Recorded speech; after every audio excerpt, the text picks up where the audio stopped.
Even after almost a decade of working as a secretary, dancer Katerina Tomas never lost touch with her passion. Watch as she tells how she finally broke free and shares her tips to help you do the same. Katerina, thank you so much for being here. Thank you for having me. You, like many people, went through a bit of a turbulent time, trying to really get this thing rolling, get your passion rolling. You've toured now. You've done some touring. Yes. And some really exciting things.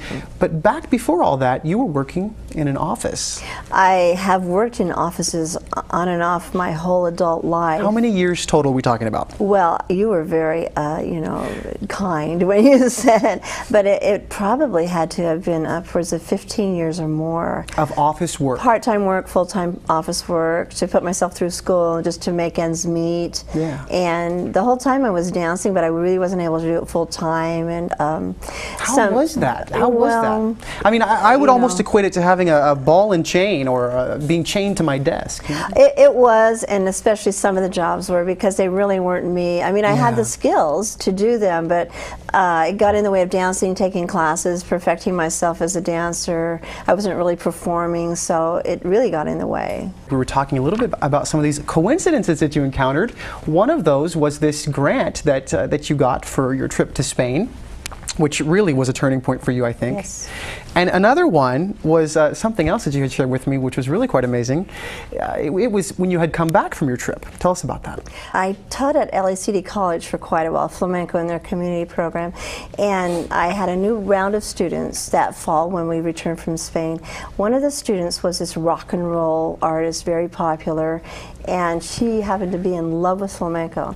So she was in my class and she said, "Oh, you're wonderful. Why don't you come and join us on our 22-city tour of the U.S. Now, when she said that, did you think, come on, you can't be serious?